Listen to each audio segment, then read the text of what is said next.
അധ്യായം 10 ബിംബാരാധന. നമ്മൾ ഋഗ്വേദം, യജുർവേദം ഈ രണ്ട് വേദങ്ങളിലെയും, ഋഗ്വേദത്തിൽ തന്നെ സാമവേദം ഉള്ളത് കൊണ്ട് ഋഗ്വേദം, യജുർവേദം, സാമവേദം ഇതെല്ലാം അർത്ഥസഹിതം അതിൽ പറഞ്ഞിരിക്കുന്ന കാര്യങ്ങൾ എന്താണെന്ന് മനസ്സിലാക്കുവാൻ ശ്രമിക്കുകയാണ്. അത് മാത്രമല്ല 108 ഉപനിഷത്തിലൂടെയും പൂർണ്ണമായി കടന്നുപോകും. അതോടുകൂടി തന്നെ പുരാണ കഥകളെയും ചേർത്ത് വെച്ചുകൊണ്ടാണ് പറയുന്നത്. അതുകൊണ്ട് ഇത് കേൾക്കുന്നവർക്ക് ഇത് ഓരോ ദിവസം ഓരോ വിഷയം എടുത്തിട്ട് പോസ്റ്റ് ചെയ്യുകയാണ്. ഇത് ചിലപ്പോൾ 1-1.5 വർഷമെല്ലാം നീണ്ടെന്ന് വരും. ഇത് പൂർണ്ണമായി കേൾക്കുന്നവർക്ക് 2 ഗുണങ്ങളാണ് കിട്ടുക. ഒന്ന്, ഋഗ്വേദത്തിലും യജുർവേദത്തിലും 108 ഉപനിഷത്തുകളിലും എല്ലാം പറയുന്ന കാര്യങ്ങൾ എന്താണെന്ന് മനസ്സിലാക്കുവാൻ ഒരു അവസരം കിട്ടും. അവർക്ക് എന്തായാലും മനസ്സിലാവും ഇതിലില്ലാത്തതായിട്ട് ഒന്നുമില്ല. സയൻസ് കണ്ടെത്തിയതും കണ്ടെത്താനിരിക്കുന്നതുമായ എല്ലാ സയൻസും ഉണ്ട്. പിന്നെ രണ്ടാമത്തെ ഒരു ഗുണം എന്താണെന്ന് വെച്ചാൽ അവർക്ക് തന്നെ ഇത് മനസ്സിലാക്കി എങ്ങനെയാണ് വേദങ്ങളിലേക്ക് കടന്നു ചെല്ലേണ്ടത്, എങ്ങനെ അർത്ഥം മനസ്സിലാക്കേണ്ടത് എന്ന് പെട്ടെന്ന് മനസ്സിലാക്കാൻ പറ്റും. അതോടുകൂടി അവർക്ക് പിന്നെ പെട്ടെന്ന് വേദങ്ങളിലേക്ക് കടന്നുപോയി അതിലുള്ള കാര്യങ്ങൾ സ്വയം വായിച്ച് മനസ്സിലാക്കാൻ പറ്റും. അത്ര മാത്രമേ ഉള്ളൂ. കടക്കേണ്ട ഒരു രീതി മനസ്സിലാണെന്ന് മാത്രമേ ഉള്ളൂ. അതാണ് ഇതിനെ കൊണ്ടുള്ള ഉദ്ദേശം. നമ്മൾ ഇന്ന് ചിന്തിക്കുന്നത് ബിംബാരാധനയെ പറ്റിയാണ്. നമുക്കൊന്നറിയാം, ഈ വേദങ്ങളെ എഴുതിയ ഋഷികളുടെ കാലത്തൊന്നും ബിംബങ്ങളെ ഒന്നും ആരാധിച്ചിരുന്നതായിട്ട് നമ്മൾ കാണുന്നില്ല. അവർ അമ്പലങ്ങൾ പണിതതായിട്ടൊന്നും ഒരു രേഖയില്ല. അവര് വേദങ്ങൾ എഴുതി ഉള്ള സമയമെല്ലാം പല ഗുഹയിൽ ഇരുന്നിട്ട് വേദങ്ങൾ എഴുതുകയാണ് ചെയ്തത്. അപ്പം നമുക്ക് ഒരു സംശയം ഉണ്ടാവും. പിന്നെ അവര് മുന്നിൽ ഒരു കല്ലെല്ലാം കെട്ടിയിട്ട് കുറെ പുകക്കുന്നതെല്ലാം കാണുന്നുണ്ട്, കത്തിക്കുന്നതെല്ലാം, അഗ്നി ഹോത്രമെല്ലാം ചെയ്യുകയാണോ എന്നല്ലൊരു തോന്നൽ വരും. കാരണം ഇന്ന് ചെയ്യുന്നത് വെച്ചുകൊണ്ട് യഥാർത്ഥത്തിൽ അത് എന്തിനു വേണ്ടിയാണ് അവർ ചെയ്തതെന്നൊന്ന് ചിന്തിച്ചു നോക്കൂ. ഇന്നും ഇതിനിടയ്ക്ക് ഞാനൊരു കാട്ടിലുള്ള തിരുവനന്തപുരത്ത് കാട്ടിൽകൂട്ട കുറച്ച് പോകണം, കാട്ടിന്റെ കരയിലോട്ട്. കാരണം കാട്ടിലല്ല, ഒരരികി ചേർന്നായിരിക്കും പോകുന്നുണ്ടാവുക. എന്നിട്ട് ഒരു അരുവിയിലൂട്ടെല്ലാം ഒരു ചെറിയ വെള്ളച്ചാട്ടയിലോട്ട് അതിലേക്ക് കയറിയിട്ട് ഒരു ചെറിയൊരു ക്ഷേത്രമുണ്ട്, അവിടത്തേക്കല്ലാണ് പോകുന്നത്. ഒരു ടൂറിസ്റ്റ് കേന്ദ്രമാരിയാണ്. ഏതാ സ്ഥലം ഞാൻ മറന്നുപോയി, പേര് മറന്നുപോയി. എന്തായാലും അങ്ങനെ പോയിട്ടുണ്ട്. അപ്പം പോകുന്ന സ്ഥലത്ത് കുറച്ച് കാട്ടിലൂട്ടിയും പോകും. കാട്ടിലൂട്ടിയും പോകുമ്പോൾ ചിലയിടത്തെല്ലാം ഇങ്ങനെ ഇതേമാതിരി കല്ല് കൂട്ടിയിട്ട് കത്തിക്കുന്നതാണ്. എല്ലായിടത്തും ആടാടി എത്തുമ്പോൾ ഇതുണ്ട്. അപ്പൊ ഞാൻ അവിടെയുള്ളവരോട് ചോദിച്ചു, ഇതെന്തിനാ ഇങ്ങനെ വെച്ച് കത്തിക്കുന്നതെന്ന്. അപ്പൊ അവര് പറഞ്ഞു, ഇവിടെ വനപാലകരുണ്ട്, ഗവൺമെന്റ് ഉദ്യോഗസ്ഥരാണ്. അപ്പൊ അവരിവിടെ കാത്തുകൊണ്ടിരിക്കുകയാണല്ലോ. അപ്പൊ നന്ന രാവിലെ ആകുമ്പോൾ അവരെന്ത് ചെയ്യുന്ന വെച്ചാൽ ഇതേമാതിരി തീയിട്ടിട്ട് പുകക്കും.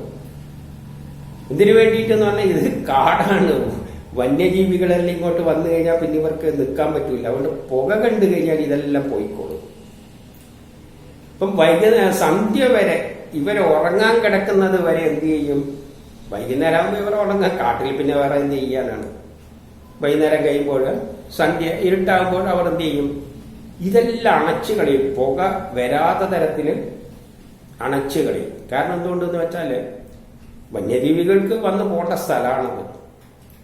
അവർക്ക് രാത്രി വിഹരിക്കാനുള്ള സ്ഥലമാണ്. അവിടെ അരുവിയുണ്ട്, വെള്ളം കുടിക്കാൻ വരും. അപ്പൊ അവർ പറയുന്നു, രാത്രി സമയത്ത് വന്യമൃഗങ്ങളെല്ലാം ഇവിടെ വന്നിട്ട് വെള്ളം കുടിക്കും.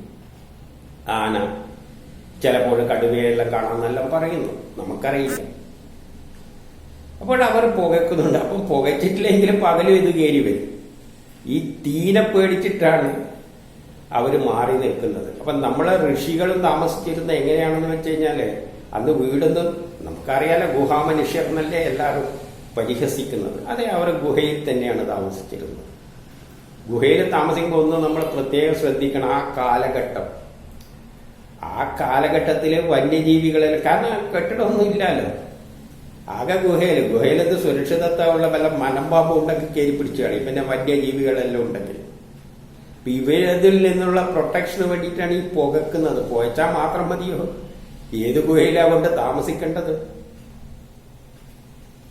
കാരണം അന്നുള്ള കാലഘട്ടം എന്ന് പറഞ്ഞാൽ മനുഷ്യൻ വളരെ കുറച്ചേ ഉള്ളൂ.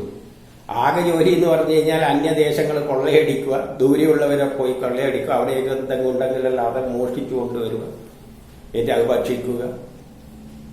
എന്താണ് വെള്ളത്തുന്ന മത്സ്യം എന്തെങ്കിലും ഇല്ലായിരിക്കും. പിന്നെ ഏറ്റവും പ്രധാന പ്രശ്നം എന്ന് പറഞ്ഞാൽ എന്തെങ്കിലും കൃഷി ചെയ്യേണ്ടി എന്തൊക്കെ അധ്വാനിക്കെട്ടി ആളുമില്ല എന്ന്, വളരെ കുറച്ച് പേരാണ്. അപ്പൊ എന്ത് ചെയ്യാന്ന് വെച്ചാൽ അടുത്ത സ്ഥലത്ത് പോയിട്ട് വല്ലവരെ ഉണ്ടെങ്കിൽ പിടിച്ചു വെട്ടിക്കൊണ്ടുവരും.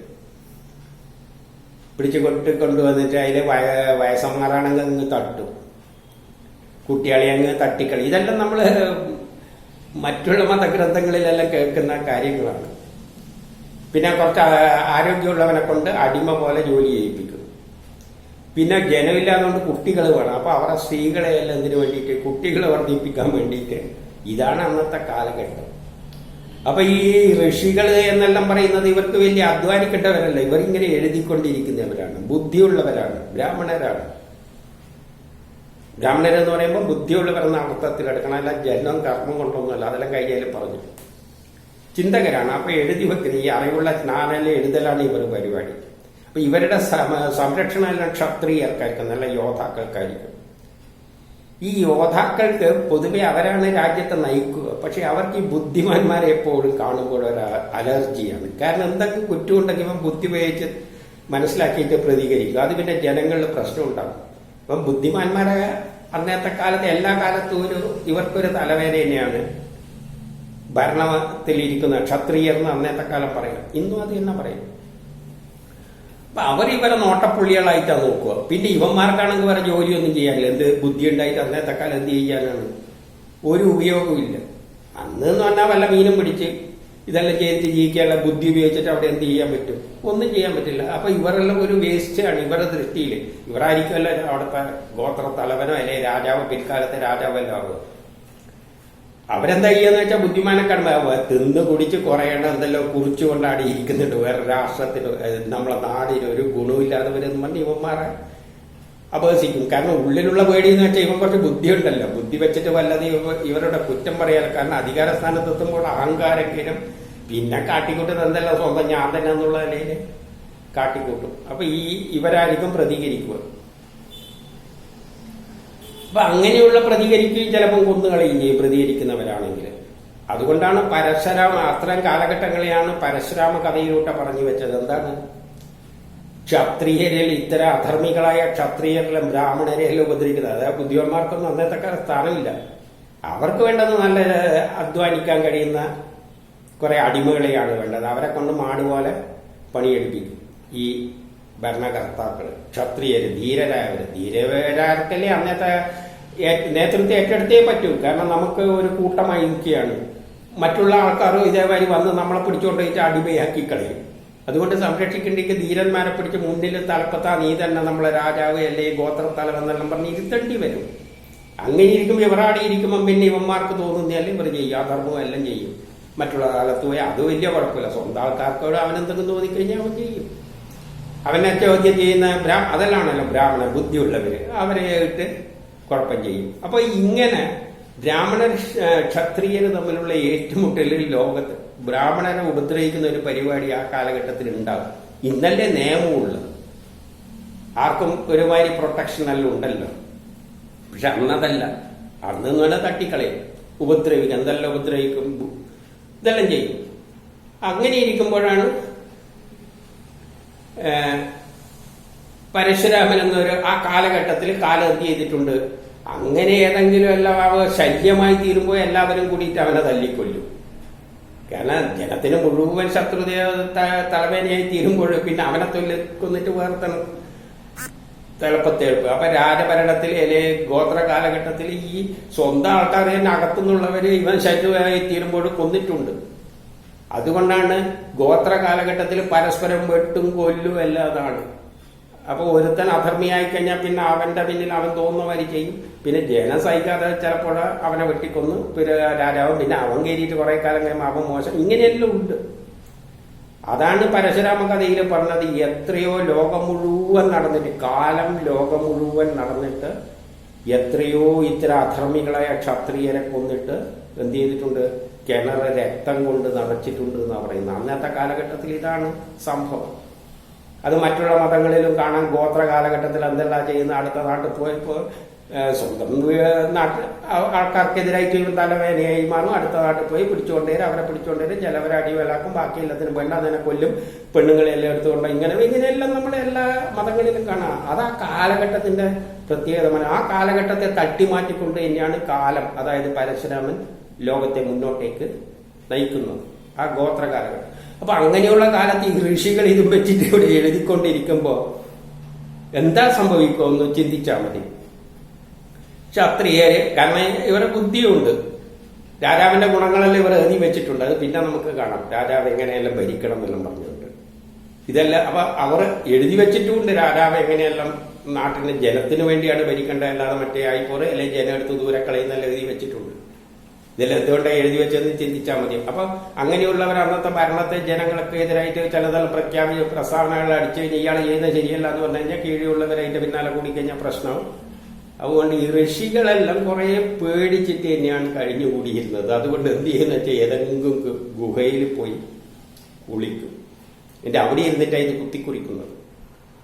അങ്ങനെ എഴുതിയാല് വ്യാസം തന്നെ ഏതോ ഒരു ഗുഹയിലാണ്, വ്യാസഗുഹ എന്ന് പറഞ്ഞിട്ടുണ്ടെന്ന് കേൾക്കുന്നു. നെറ്റിൽ അടിച്ചു നോക്കിയാൽ ചിലപ്പം കാണും, ഒരു ചെറിയ ഗുഹയാണ്, ഒളിച്ചിരിക്കുന്ന സ്ഥലമാണ്. വേറൊരു അത്രി എന്നൊരു മഹർഷിയോ മറ്റോ, എനിക്ക് പേരോർമ്മയില്ല, മുമ്പ് ഞാൻ നോക്കിയതാണ്. ഇവരെല്ലാം എവിടെയാ താമസിച്ചെന്ന് നോക്കി. അപ്പൊ ഒരു ഗുഹയുണ്ട്. ആ ഗുഹേന്റെ പ്രത്യേകത എന്താണെന്ന് വെച്ചാൽ ഒരു വലിയ പാറ, ചെങ്കുത്തായ പാറയുടെ അപ്പുറമാണ്. അപ്പുറം കിടക്കുന്നുണ്ടെങ്കിൽ ഈ ചെങ്കുത്തായ പാറ മറികടക്കാൻ പറ്റൂല.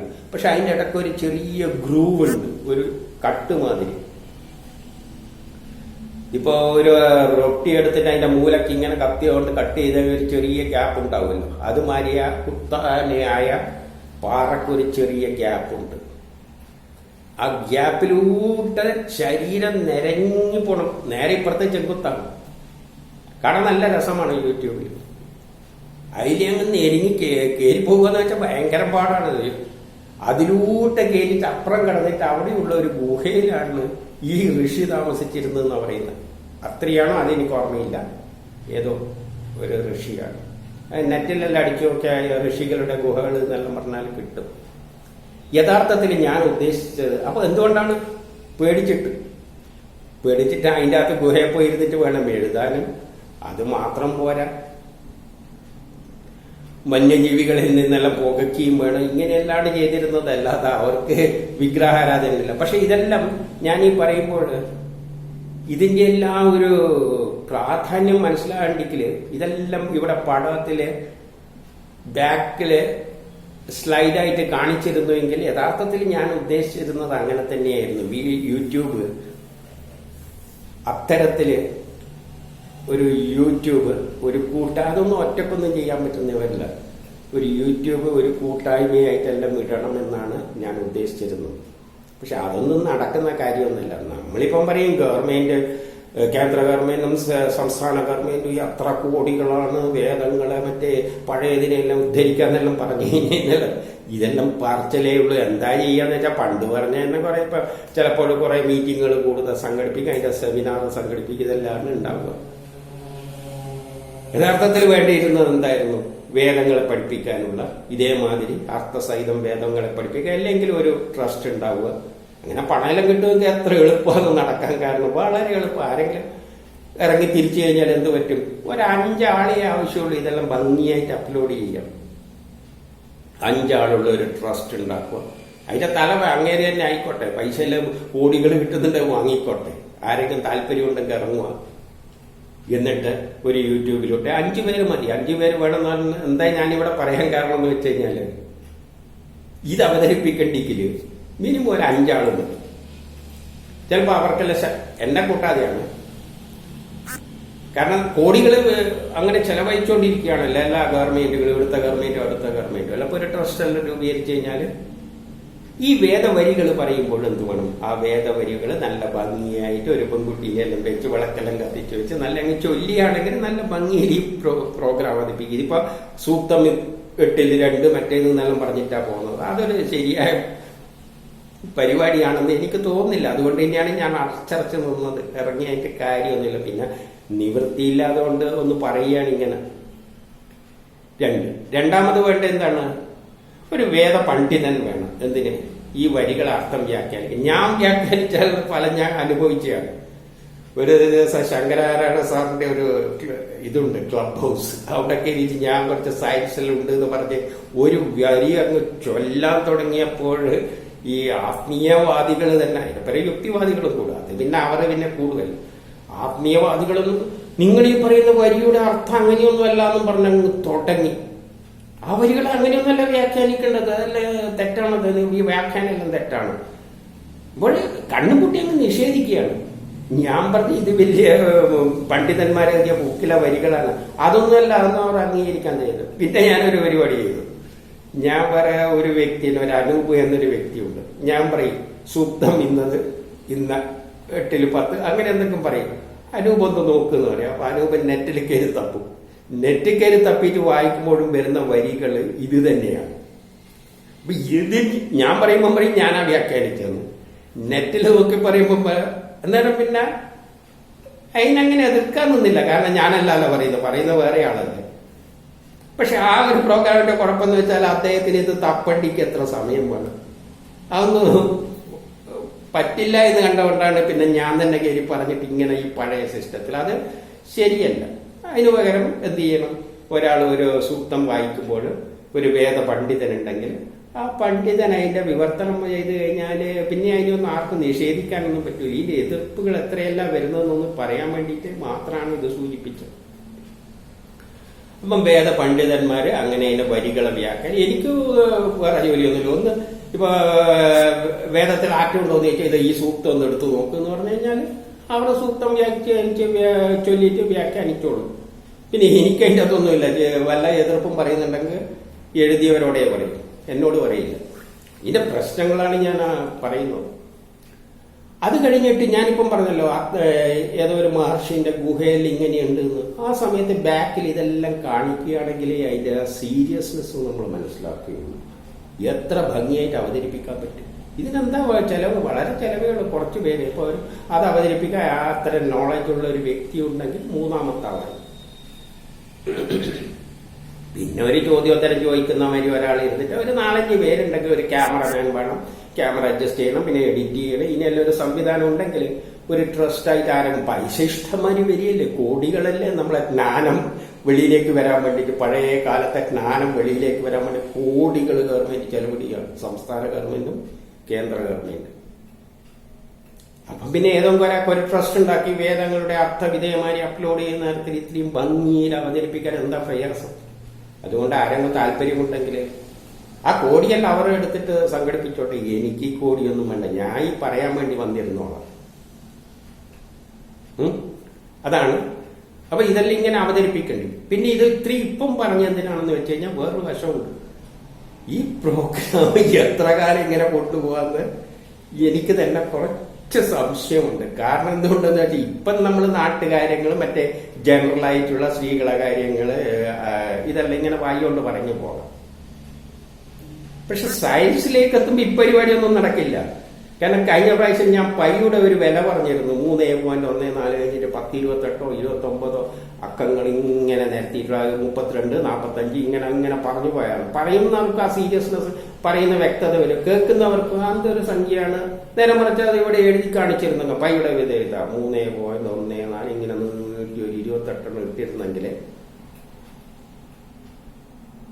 എത്ര ഭംഗിയായിട്ട് അവതരിപ്പിക്കാമായിരുന്നു. അതുപോലെ നമ്മൾ ഇനി സയൻസിലേക്ക് കിടക്കുമ്പോൾ ആറ്റത്തിന്റെ കോൺഫിഗറേഷൻ, അതിലെ പ്രത്യേകതരം ബോണ്ടുകൾ, ഇതെല്ലാം പറയാൻ തുടങ്ങുമ്പോൾ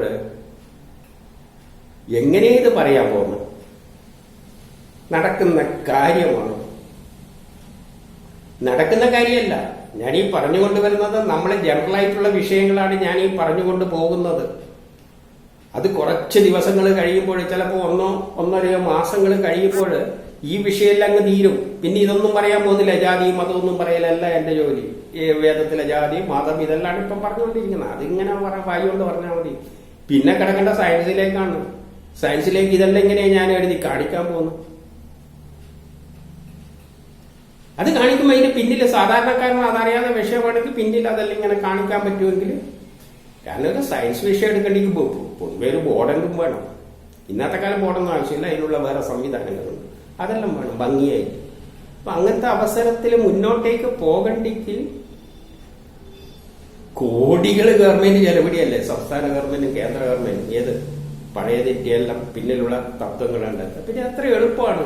ആരെങ്കിലും എല്ലാം മുന്നോട്ട് വരികയാണെങ്കിൽ നമുക്ക് ഈ പ്രോഗ്രാം സുഖമായിട്ട് മുന്നോട്ടേക്ക് കൊണ്ടുപോകുക. ഇല്ലെങ്കിൽ അത് കുറച്ച് പാടാണ്. സയൻസ് പറയേണ്ടത് എത്തുമ്പോൾ അതൊന്ന് ചിന്തിക്കാൻ വേണ്ടി മാത്രമാണ് ഇപ്പോൾ പറഞ്ഞു വെക്കുന്നത്. അപ്പൊ അങ്ങനെ ഒരു അവസ്ഥയിലേക്ക് വരുമ്പോൾ ആരെങ്കിലും അതിനുള്ള നേതൃത്വം എടുത്ത് മുന്നോട്ടേക്ക് വരികയാണെങ്കിൽ ഇത് നമ്മൾ ഭംഗിയായിട്ട്, വളരെ ഭംഗിയായിട്ട് എല്ലാ നാട്ടിലുള്ളവർക്കും കേൾക്കത്തക്കവണ്ണം സബ് ടൈറ്റിൽ അല്ല ഇംഗ്ലീഷിലോ മറ്റുള്ള ഭാഷകളിലോ എല്ലാം കൊടുത്തുകൊണ്ട് തന്നെ നമുക്ക് അപ്ലോഡ് ചെയ്യാൻ പറ്റും. വേണമെങ്കിൽ പഠിപ്പിക്കുകയും ചെയ്യാം. കാരണം കോടികളെ ചെലവടിയല്ലേ, അതിന്റെ ഒരു ചെറിയ വീതം കിട്ടിയിട്ട് കഴിഞ്ഞാൽ ഈ പഠിപ്പിക്കാലോ, ലോകത്തിലുള്ള എല്ലാവരെയും പഠിപ്പിച്ചൂടെ. അതിനുള്ള സമയം അല്ല, ഇതുമാതിരി നെറ്റിൽ ഈ പ്രോഗ്രാമിലോട്ട് നല്ല ഭംഗിയായിട്ട് അവതരിപ്പിച്ചിട്ടും പഠിപ്പിക്കാം. വേണമെങ്കിൽ ക്ലാസ് ആയിട്ടും പഠിപ്പിക്കാം. അവിടെ സംസ്കൃതം പഠിപ്പിക്കാം, എല്ലാ വിഷയങ്ങളും പഠിപ്പിക്കാം. അപ്പൊ അതെല്ലാം ചിന്തിക്കേണ്ട ഒരു സമയമായിരിക്കും. അതുകൊണ്ട് ഈ തരത്തിൽ പറയുന്നതിന് എനിക്ക് വലിയ പ്രയാസമില്ല, ഞാൻ പറഞ്ഞങ്ങ് പോകും. പക്ഷെ ചില സ്റ്റേജ് എത്തുമ്പോൾ സയൻസിലേക്ക് കടക്കുമ്പോൾ കുറെ പ്രയാസമുണ്ട്. മുന്നോട്ടേക്ക് പോകാൻ വലിയ പ്രയാസം തന്നെ. എങ്ങനെയാ അതിന് ഒരു പൈയുടെ വില ഞാൻ പാടുപെട്ടിട്ടാണ് അനുവദിച്ചത്. അതൊരു സംഖ്യയാണ്. വരച്ച് കാണിക്കേണ്ട സ്ഥലത്തെല്ലാം എത്തുമ്പോൾ കുറച്ച് പ്രയാസമാണ്. അത്രയും പറഞ്ഞുകൊണ്ട് നിർത്തുന്നു. പിന്നെ നമുക്ക് വിഷയത്തിലേക്ക് കടക്കാം. അപ്പൊ അന്നുള്ള ഋഷികൾക്ക് ഇതേമാതിരി അമ്പലങ്ങളൊന്നും സ്ഥാപിച്ചിട്ടില്ല, പൂജകളൊന്നും ഇതേമാതിരിയുള്ള പൂജകളൊന്നും നടത്തിയിട്ടില്ല. ഈ കല്ല് കെട്ടിട്ട് പോക്കുന്നത് അവരുടെ സുരക്ഷിതത്തിന് വേണ്ടി തന്നെയാണ്. അവർ അത് മാത്രമല്ല പോയിച്ചിരുന്നത്, കൊതുകിന് പുകച്ചത് മറ്റുള്ള ജീവജാലങ്ങളിൽ നിന്നെല്ലാം വന്യ മൃഗങ്ങളിൽ നിന്നെല്ലാം രക്ഷപ്പെടാൻ വേണ്ടിയാണ്. അത് മാത്രമല്ല, ഏറ്റവും അധികം പ്രയാസം ഉണ്ടാക്കുന്ന വേറൊന്നാണ് ഈ കൊതുക് കടി. കൊതുകിൽ നിന്ന് രക്ഷപ്പെടാൻ വേണ്ടിയിട്ട് അവർ ഒരു കാര്യം പറഞ്ഞിട്ടുണ്ട്. യജുർവേദം 25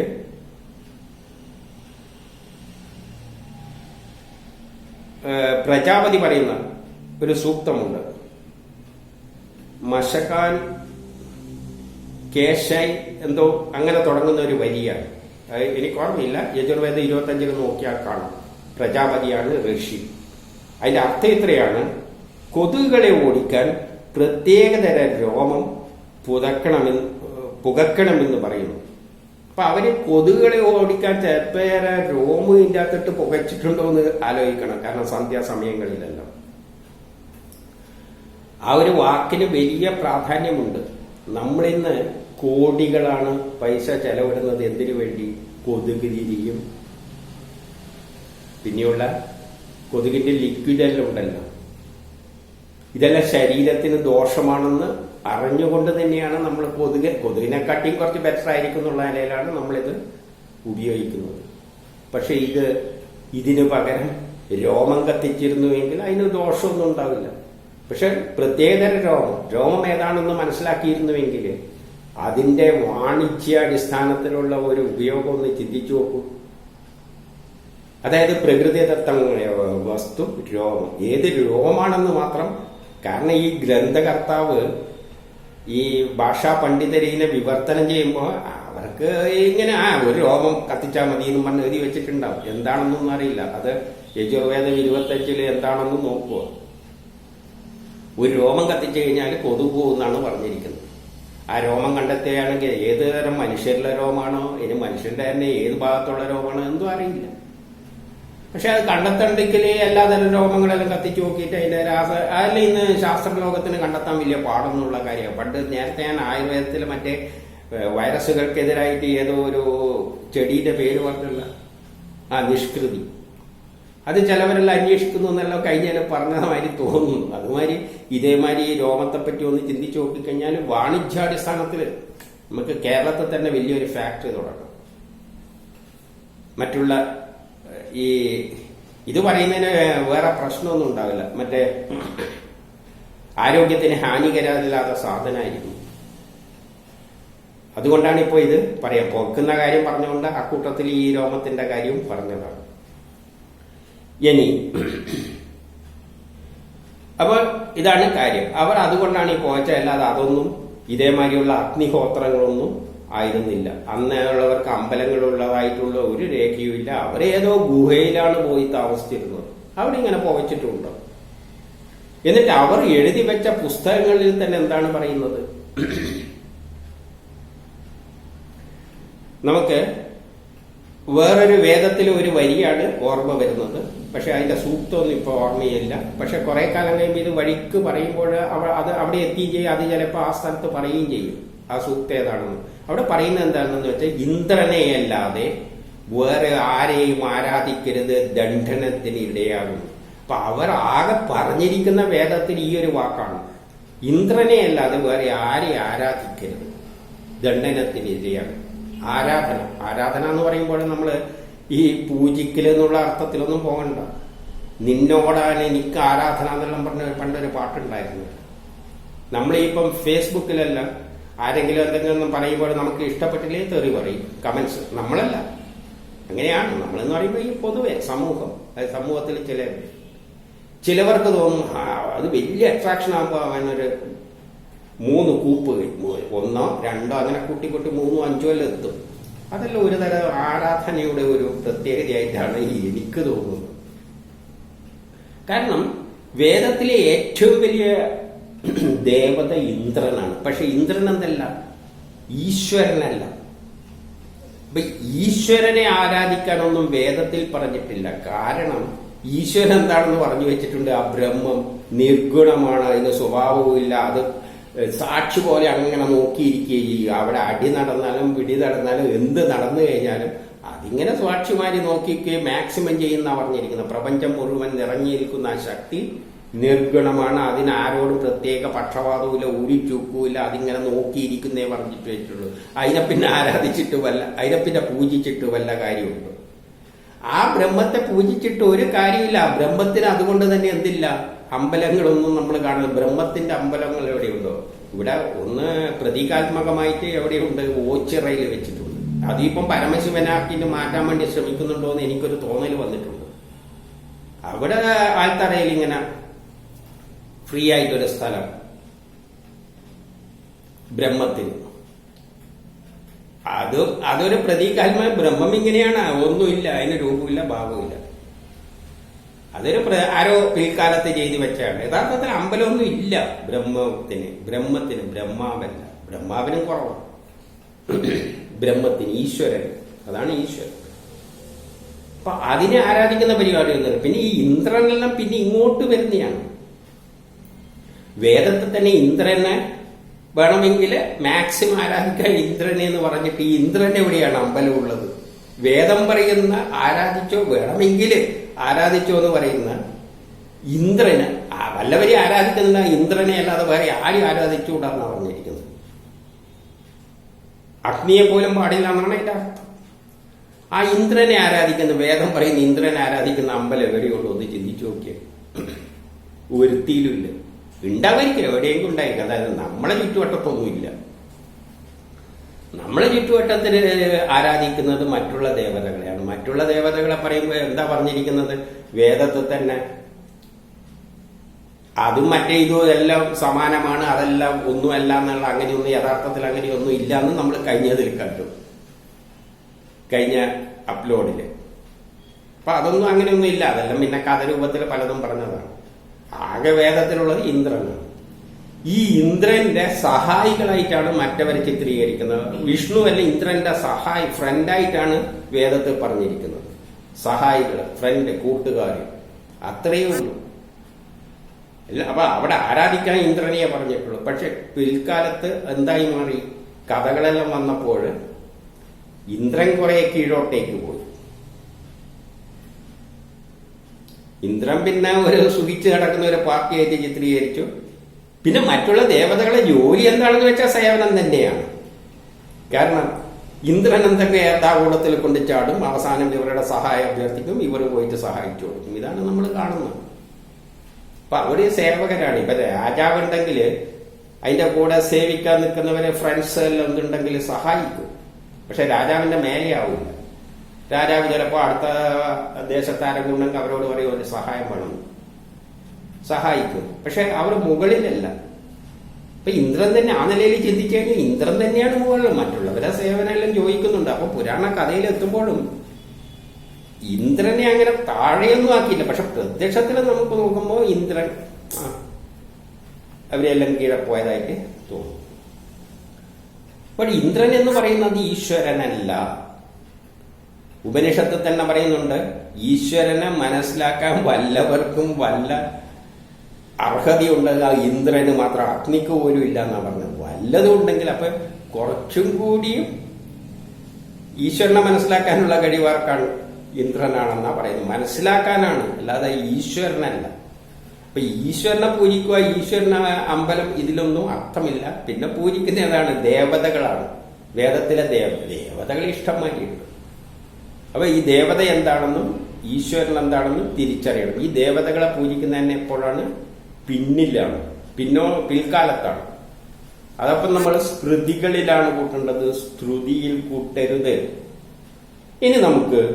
ഇനി അങ്ങനെ ആരാധിക്കാമോ എന്ന് ചോദിച്ചു കഴിഞ്ഞാലും നമുക്ക് എന്താണ് വേദങ്ങളിലെ ഉപനിഷത്തുകൾ പറയുന്നത് എന്ന് നോക്കാം. ജാപാല ദർശനോപനിഷത്തില് 4:57 പറയുന്നു.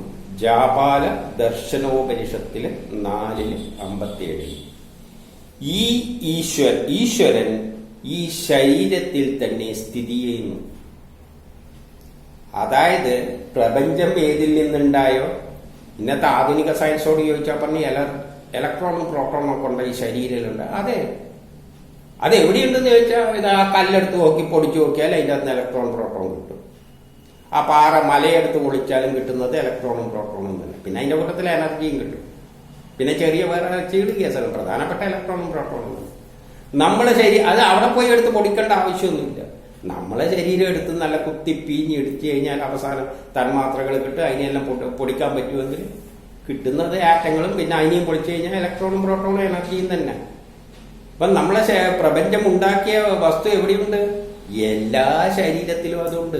ഈ ഇലക്ട്രോണും പ്രോട്ടോണും ഏതിൽ നിന്ന് വന്ന് ചോദിച്ചു കഴിഞ്ഞാൽ അത് ബ്രഹ്മത്തിൽ നിന്നാണെങ്കിൽ ഈ ബ്രഹ്മം തന്നെയാണ്. നമ്മൾ ഈ എല്ലാം പുറത്തുള്ള എല്ലാത്തിനെയും പൊടിച്ചഴിക്കാൻ കിട്ടുന്ന ബ്രഹ്മവേട് തന്നെയാണ് നമ്മളെ ശരീരത്തിലുള്ള പൊടിച്ചാൽ കിട്ടുന്നത് തന്നെയാണ്. നമ്മളെ ഉള്ളിൽ തന്നെയുള്ള ഒരു കോശം എടുത്തിട്ട്, ഹൃദയത്തിന്റെ ഒരു കോശം എടുത്തിട്ട് പൊടിച്ചു നോക്കിക്കഴിഞ്ഞാൽ ആ ഇലക്ട്രോണും പ്രോട്ടോണും എനർജിയും കിട്ടും. അതിനെ അങ്ങ് പൊടിച്ചു കഴിഞ്ഞാൽ ശാസ്ത്രലോകം പൊടിക്കാൻ നോക്കിയാണ്, ക്വാണ്ടം മെക്കാനിക്സിൽ എത്തിയിട്ടുണ്ട്. പിന്നെ പൊടിച്ചു കഴിഞ്ഞാൽ കിട്ടുന്ന എന്തായിരിക്കും? ഈ ബ്രഹ്മം ആയിരിക്കും. അപ്പോൾ ഈശ്വരൻ എവിടെയുണ്ട്? എല്ലാം ഇവിടെ അതാണ് പ്രപഞ്ചമായി മാറിയത്. പുറത്ത് നോക്കിയാലും അകത്ത് നോക്കിയാലും എല്ലാം കാണുന്ന, നമ്മളെ ഉള്ളിൽ നോക്കിയാലും എല്ലാം കാണുന്ന അത് തന്നെയാണ്. അതുകൊണ്ട് ഈശ്വരൻ ഈ ശരീരത്തിൽ തന്നെ ചെയ്യുന്നു. ശരീരം മുഴുവൻ ഈശ്വരനാണ്. ഈ ഒരു കോശം എടുത്തിട്ട് പൊട്ടിച്ച് നോക്കിക്കഴിഞ്ഞാൽ അവസാനം ഇലക്ട്രോൺ പ്രോട്ടോൺ എനർജി അതും കൂടിയും പൊട്ടിച്ചു കഴിഞ്ഞാൽ കിട്ടുന്നത് ഈശ്വരനാണ്, ബ്രഹ്മമാണ്. അള്ളയോ യഹോവയോ എന്തോ ആകാം. വിദ്വാൻമാർ അവരവരുടെ വീക്ഷണകോണിൽ കൂടി അതിനെ വ്യാഖ്യാനിക്കുന്നു. അങ്ങനെ പല പേരിലെല്ലാം വ്യാഖ്യാനിച്ചു പോയിട്ടുണ്ട്. സയൻസിന് പിന്നെ അങ്ങനെയൊന്നുമില്ല, ഒരു പേരേ ഉണ്ട്. സയൻസ് എത്തുമ്പോൾ ഈ പ്രശ്നമെല്ലാം തീരുന്ന മുമ്പ് പറഞ്ഞു കഴിഞ്ഞു. അത് അറിയാതെ ഈശ്വരൻ ഈ ശരീരത്തിൽ തന്നെ സ്ഥിതി ചെയ്തു. അത് അറിയാതെ അജ്ഞാനി, അതായത് അജ്ഞാനികളാണ് തീർത്ഥജലം. തീർത്ഥജലം പലതരത്തിലുണ്ട്. നമുക്ക് ഇന്ത്യയിൽ തീർത്ഥജലമുണ്ട്, മറ്റേ പുറത്തുമെല്ലാം പല തീർത്ഥജലങ്ങളും ഉണ്ട്. അതിലെല്ലാം തിരയുന്നവരുണ്ട്. തീർത്ഥത്തില് ജലത്തില് തീർത്ഥജലം, തീർത്ഥം ജലം രണ്ടിനുണ്ട്. യജ്ഞം എന്തെങ്കിലും എല്ലാം കർമ്മം ചെയ്തിട്ട് പറയും ഒരു യജ്ഞം നടത്തും. എന്ത് യജ്ഞം എന്ന് പറഞ്ഞാൽ ഏത് പ്രവൃത്തി യജ്ഞമാണ്. വിളക്കെല്ലാം കത്തിച്ചു വെച്ചിട്ട് ഈശ്വരനെ ഇങ്ങനെ നമ്മൾ നോക്കും. അവിടെ കിടക്കുകയാണ് വിളക്കിന്റെ അറ്റത്ത്. യജ്ഞം, വിറക് എല്ലാം കത്തിച്ചിട്ട് ആ വിറകിന്റെ അകത്ത് ഈശ്വരൻ ഉണ്ടെന്ന് വിചാരിക്കും. പിന്നെ കല്ല് എന്ന് പറയുന്ന ബിംബുവാകെ എല്ലുവാകാം. അതില് എന്നിവയിൽ പരമാത്മാവിനെ തിരയുന്നു. അപ്പൊ എല്ലാവരും എന്തെങ്കിലും തീർത്ഥജലത്തില്, സ്ഥലങ്ങളില്, കല്ലില് എല്ലാം ഈശ്വരനെ തെരഞ്ഞുകൊണ്ടിരിക്കുകയാണ്. അഗ്നിയില് എല്ലാം.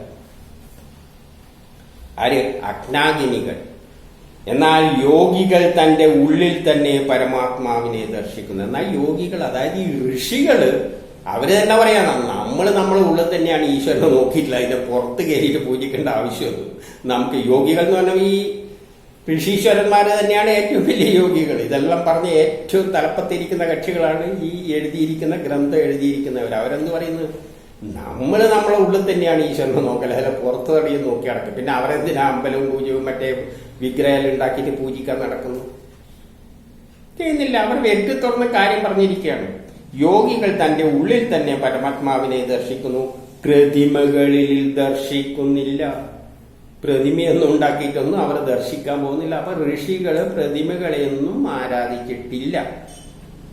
എന്നാൽ വിജ്ഞാനികളുടെ ഹൃദയത്തിൽ ഭഗവാന്റെ ഭാവന വളർത്തി അത് മുഖേന അവർക്ക് ഭഗവാനിൽ വിശ്വാസം ജനിപ്പിക്കുകയാണ് വിഗ്രഹങ്ങളുടെ ലക്ഷ്യം. അപ്പം വിഗ്രഹങ്ങൾ എന്തിനാണ് ഉണ്ടാക്കിയത്? ഇവിടെ മുഴുവൻ ഈശ്വരൻ കിടക്കുന്നതെന്ന് പറഞ്ഞു കഴിഞ്ഞാൽ സാധാരണക്കാരന് അത് തലേ കയറില്ല, അത് മനസ്സിലാവില്ല. ഇപ്പൊ യുക്തിവാദികൾക്ക് നമ്മൾ ഈശ്വരൻ ഉണ്ടെന്ന് പറയുമ്പോൾ അവർ ഉടനെ ചോദിക്കും, അതൊന്നും പറഞ്ഞൊന്നും പറ്റില്ല, നിങ്ങൾ നേരെ എന്റെ മുമ്പ് കൊണ്ടായിട്ട് ഇങ്ങനെ ഈശ്വരനെ നിർത്തിക്കുക, അത് കണ്ടു കഴിഞ്ഞാൽ ഞാൻ വിശ്വസിച്ചോളാം. അതായത് ഈശ്വരൻ കൺമുമ്പിൽ കാണണം, അവർക്ക് കണ്ണുകൊണ്ട് കാണണം, എങ്കിലേ അവർക്ക് ഈശ്വരനെല്ലാം കാണുന്നതിനെല്ലാം വിശ്വസിക്കുക. എനർജിയൊന്നും കണ്ണുകൊണ്ട് കണ്ടോ എന്നൊന്നും എനിക്കറിയില്ല. ഈ പ്രേമം എന്ന വികാരം ഉണ്ടോന്നും ആ യുക്തിവാദികൾക്കുണ്ടോ എന്ന് എനിക്കറിയില്ല. കാരണം പ്രേമമൊന്നും കണ്ണുകൊണ്ട് കാണാനും പറ്റില്ല. എങ്ങനെ ഇത് കണ്ണുകൊണ്ട് പ്രേമത്തെ എടുത്ത് കാണിച്ചു കൊടുക്കാൻ പറ്റുന്നു? അപ്പൊ ഇതൊന്നും എല്ലാം കാണണം എന്നെല്ലാം വെച്ചാൽ കുറച്ച് മെനക്കെട്ട പരിപാടി. ഇലക്ട്രോൺ എന്ന് പറഞ്ഞാൽ എന്താ, അല്ല വൈദ്യുതി എന്താണെന്ന് പറഞ്ഞു കഴിഞ്ഞാൽ കണ്ണുകൊണ്ട് കാണിച്ചു കൊടുക്കാൻ പറ്റും. വൈദ്യുതി ഉണ്ട് എന്നറിയാം, എങ്ങനെയാ കണ്ണുകൊണ്ട് കാണിക്കുന്നത്? സയൻസ് പറഞ്ഞു കൊടുക്കുന്നത് ഒരു ഇലക്ട്രോണ് ഒരു കമ്പിയിൽ ഊട്ട പോകുമ്പോൾ അതിൻ്റെ അകത്തുനിന്ന് വരുന്നതാണ് ഇലക്ട്രിസിറ്റി എന്നാണ് പറഞ്ഞു കൊടുക്കുന്നത്. അപ്പൊ യുക്തിവാദികൾ ചോദിക്കേണ്ടതാണ് അവിടെ, അങ്ങനെയാണെങ്കിൽ നമ്മളും കമ്പിമേലൂട്ട് ആള് നടക്കുന്നുണ്ടല്ലോ, എന്നാൽ അത് വൈദ്യുതിയാണെന്ന് നമുക്ക് പറഞ്ഞുകൂടെ എന്ന് വേണമെങ്കിൽ ചോദിക്കാം യുക്തിവാദികൾക്ക്. പക്ഷെ അത്ര ചിന്തയൊന്നും അവർ പോയില്ല എന്നാണ് എനിക്ക് തോന്നുന്നത്. കമ്പിയിലോട്ട് ഇലക്ട്രോൺ പോകുമ്പോൾ ഒരു വൈദ്യുതി എന്ന് പറയുകയാണെങ്കിൽ കമ്പിമേലൂട്ട് സർക്കസിൽ ആൾക്കാർ നടക്കുന്നുണ്ട്, അതിന് വൈദ്യുതി ആയിക്കൂടെ എന്ന് ചോദിച്ചു കഴിഞ്ഞാൽ അവിടെ റെസിസ്റ്റൻസ് ഇല്ലെന്ന് ചോദിച്ചാൽ ആ റെസിസ്റ്റൻസ് കൊണ്ട് തന്നെയാണ് കാലവിടെ പിടിച്ച് കമ്പിമേൽ നിൽക്കുന്നത്. എതിർപ്പില്ലായിരുന്നുവെങ്കിൽ അങ്ങോട്ടേക്ക് ഒരു ബലം വെക്കുന്നു, ഇങ്ങോട്ടേക്ക് വരുന്നു, ബാലൻസ് ചെയ്യുന്നു, താഴത്തോട്ടേക്ക് വീഴാനൊരു ഫോഴ്സ് ഉണ്ട്, മുകളിലോട്ടേക്ക് വരുന്നുണ്ട്. അപ്പൊ അതെല്ലാം കൂടി ബാലൻസ് ചെയ്തിട്ടാണ്. അവിടെയും പ്രതിരോധം എല്ലാം ഉണ്ട്. ആ പ്രതിരോധം അത് കൂടി പോയാലാണ് ചിലപ്പം കമ്പി പൊട്ടി താഴത്ത് വീഴുന്നത്. പക്ഷെ അതിന് വൈദ്യുതിയാണെന്ന് എങ്ങനെയാ പറയുന്നത്? വൈദ്യുതിയെ അപ്പൊ എന്താ രൂപം? അത് ആ റെസിസ്റ്റൻസ് ആണോ വൈദ്യുതി എന്താണെന്നെല്ലാം ചോദിച്ചു കഴിഞ്ഞാൽ ഇതെല്ലാം എടുത്ത് കാണിച്ചു കൊടുക്കാൻ പ്രയാസമാണ്. പക്ഷെ നമുക്ക് ബുദ്ധിയിലോട്ട് മനസ്സിലാക്കാൻ പറ്റും, സംശയമൊന്നുമില്ല. വൈദ്യുതി പോകുന്നുണ്ട്, ഇലക്ട്രിസിറ്റി എല്ലാവർക്കും അറിയാം. ഒന്ന് കാണിക്കുക എന്ന് പറഞ്ഞു കഴിഞ്ഞാൽ എവിടെ കാണിച്ചു കൊടുക്കാനാ? അതുപോലെ തന്നെ ഈശ്വരനെ കാണിച്ചു കൊടുക്കുക എന്നെല്ലാം പറഞ്ഞു കഴിഞ്ഞാൽ ഈ പ്രപഞ്ചം മുഴുവൻ നിറഞ്ഞേർക്കുന്നുണ്ട് എന്ന് എടുത്ത് കാണിക്കുക എന്ന് പറഞ്ഞു കഴിഞ്ഞാൽ അത് കുറച്ച് പാടാണ്. മനുഷ്യന് നമ്മൾ വല്ല യുക്തിവാദികൾ, അവർ മാത്രമൊന്നുമല്ല. അപ്പൊ നമുക്കും ഇവിടെ എല്ലാം ഈശ്വരനുണ്ട് എന്ന് പറഞ്ഞാൽ നമുക്കത് ഉൾക്കൊള്ളാൻ പറ്റില്ല. നമുക്ക് ഉൾക്കൊണ്ടെങ്കിൽ എവിടെയെങ്കിലും ഒരു മൂലക്ക് ഇങ്ങനെ കാണിച്ചു കൊടുത്താൽ കിടക്കുന്നുണ്ടോ, അതാണ് ഈശ്വരൻ. അതിനവർ ഒരു ബുദ്ധി ഉപയോഗിച്ചു എന്ത് ചെയ്തു? ഒരു അമ്പലം ഉണ്ടാക്കി, ആദ്യം ഒരു സ്ഥലം ഉണ്ടാക്കി. അതിൻ്റെ അകത്താണ് ഈശ്വരൻ കിടക്കുന്നത്. അപ്പം നമുക്ക് ശരിയാണ്, നമ്മൾ ഈശ്വരനെ കാണാൻ പോവുകയാണ്, ഭഗവാനെ ദർശിക്കാൻ പോവുകയാണ്, തൊഴാൻ വേണ്ടിയിട്ട്. എവിടെ? ആ അമ്പലത്തിൽ ഒരു കല്ലുകൊണ്ട് കെട്ടിയിട്ടുണ്ട്. അപ്പൊ അതിൻ്റെ അകത്ത് ദൈവത്തെ ആദ്യം കൊണ്ടുപോയിട്ട് ആ കല്ലിന് മതിലിന്റെ അകത്താക്കി. അത് എല്ലാവർക്കും ഉണ്ടാ. അതിന് അമ്പലം എന്നും പറയും, പള്ളി എന്നും എല്ലാം പറയും. കാരണം ഒരു കല്ലുകൊണ്ട് കെട്ടിയിട്ട് അതിൻ്റെ അകത്ത് ഈശ്വരനെ ആദ്യം ആക്കിയാണ്, ആ പെട്ടിയിലാക്കിയാണ്, പെട്ടിയിൽ അകപ്പെടുത്തിയാണ് ഈശ്വരനെ. പിന്നെ പുറത്തൊന്നുമില്ല. നമുക്കിപ്പോ ഇവിടെയൊന്നും ഈശ്വരനൊന്നുമില്ല. ഇവിടെ വെച്ച് എന്ത് തമ്മാണിത്തവും കാണിക്കാം. പക്ഷെ അമ്പലത്തിലെത്തുമ്പോൾ കുളിച്ചെല്ലാം പോയിട്ട് നല്ല ഭംഗിയായിട്ട് കുളിച്ച് നല്ല ദൈവമേ, പിന്നെ വേറെ ചിന്തയൊന്നും വരില്ല, അന്നേരം മാത്രം അമ്പലത്തിലേക്ക് പോകുമ്പോൾ ആ അമ്പലത്തിന്റെ അകത്താണ് ഈശ്വരനുള്ളത്, പുറത്തൊന്നുമില്ല കേട്ടോ. ഇപ്പം അവിടെയാ ഉള്ളത്.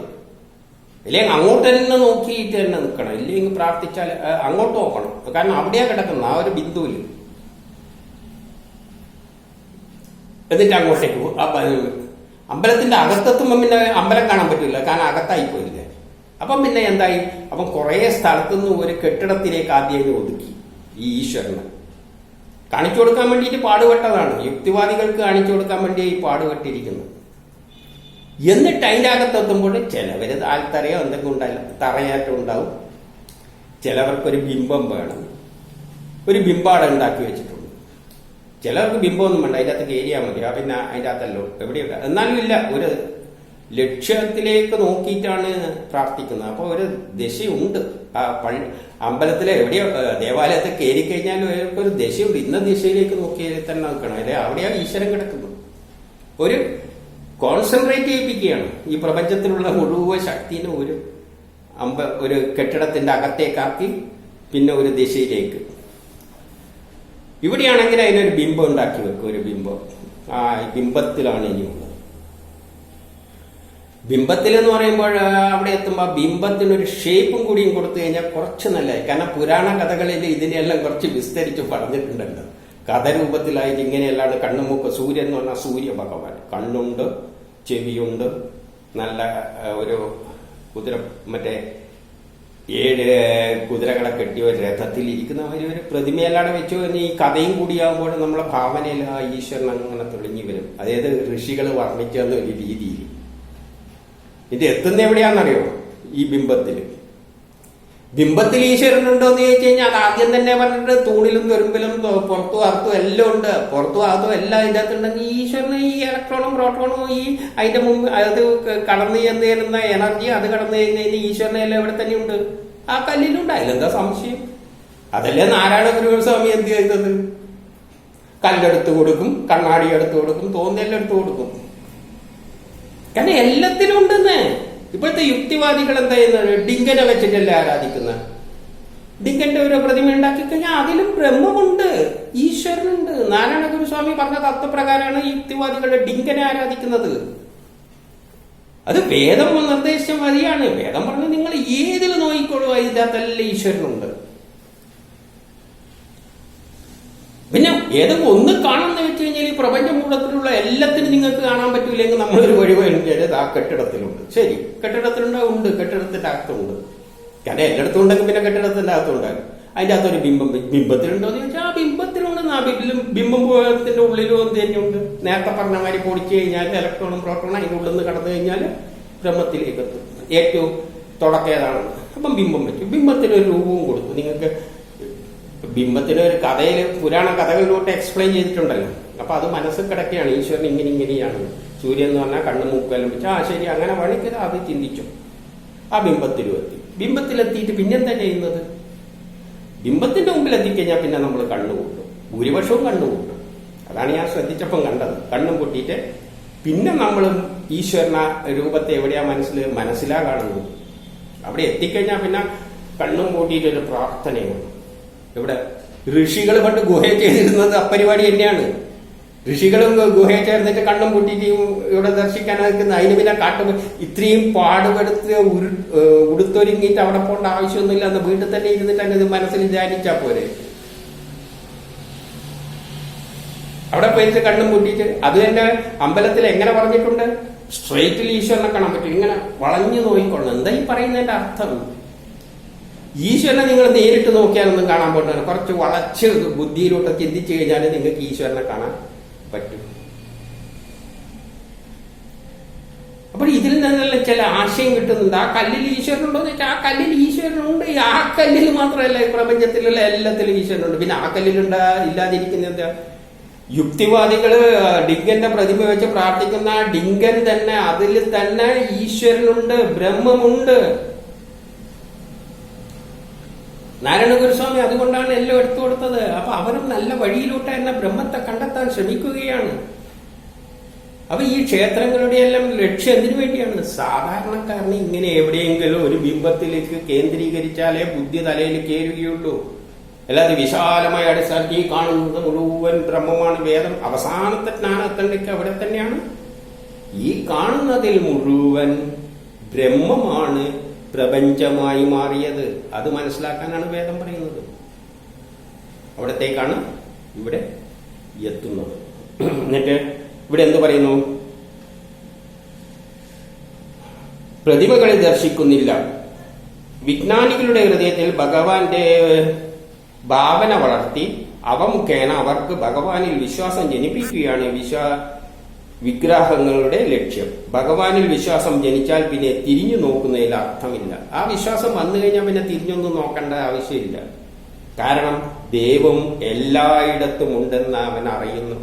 കാരണം അവന് പിന്നെ അറിയാം ഭഗവാന് എന്താണെന്ന് മനസ്സിലാക്കിയവന് പിന്നെ അവിടെ ഇവിടെ. അപ്പം സാധാരണക്കാരൻ ആദ്യം ഇതെല്ലാം വേണ്ടി വരും. അങ്ങനെ അവന് ചിന്തിക്കാൻ പറ്റും. അല്ല പ്രപഞ്ചം മുഴുവൻ ഈ കാണുന്നതല്ല, അപ്പുറം നിൽക്കുന്നവന്റെ ശത്രുവിനെ അതിൻ്റെ ഉള്ളിൽ ദൈവം കിടക്കുന്നത് എങ്ങനെയാ ചിന്തിക്കാൻ പറ്റുന്നത്? പറ്റില്ല. അപ്പൊ സാധാരണക്കാരന് വേണ്ടിയിട്ട് ഈ അമ്പലങ്ങൾ അത് പ്രാക്ടിക്കലായിട്ട് അതേ നടക്കുകയുള്ളൂ. അതിൻ്റെ അകത്തുള്ള വിഗ്രഹത്തിലാണ് ഈശ്വരൻ. അതിലുള്ള വിഗ്രഹത്തിൽ ഈശ്വരനെ കണ്ടു കഴിഞ്ഞ് കുറച്ചും കൂടി അഡ്വാൻസ്ഡ് ആകുമ്പോൾ പിന്നെ നോക്കുന്നിടത്തെല്ലാം എല്ലാ കല്ലിലും ഈശ്വരനെ കാണാൻ പറ്റണമെന്ന് പറയുകയാണ് ഇവിടെ. അത് പ്രതിമയിൽ മാത്രം ഒതുങ്ങുന്നില്ല, അതിൽ ദർശിക്കുവാനും പറ്റില്ല. തന്നിൽ തന്നെ ദർശിക്കണം. അപ്പം തന്നെ തന്നെ ദർശിച്ചാൽ മതി. എന്നാൽ അത് യോഗികൾക്കേ പറ്റുകയുള്ളൂ എന്നതാണ് സത്യം. യോഗികൾക്ക് മാത്രമേ തന്നെ ഈ അഡ്വാൻസ്ഡ് ആയിട്ട് ചിന്തിക്കാൻ പറ്റും. ശാസ്ത്രലോകത്തിനും പറ്റും. അതാണ് യോഗികൾ എന്ന് പറയുന്നത്. ശാസ്ത്രലോകത്തിനും എന്താണ് ഈ പ്രപഞ്ചം ഉണ്ടാക്കിയെന്ന് മനസ്സിലാക്കുമ്പോൾ അവന് ശാസ്ത്രത്തിലൂടെ ബുദ്ധിപരമായി മനസ്സിലാക്കും. സാധാരണക്കാരന് അതിനുള്ള ഒരു വഴി മാത്രമാണ് അമ്പലവും വിഗ്രഹവുമല്ല. എന്നിട്ട് ഋഗ്വേദം മണ്ഡലം 10 57-3 പറയുന്നു, ഋഷി ബന്ധു പറയുന്നു, ഹേ ഭ്രാതാവേ, ഈ ലോകമെല്ലാം വിട്ട് വളരെ അകലെയുള്ള ലോകത്തിലേക്ക് പോയ നിന്റെ മനസ്സിനെ തിരിച്ചു കൊണ്ടുവരൂ. കാരണം നീ ഈ ലോകത്തിൽ വസിക്കേണ്ടവനാകുന്നു. അതായത്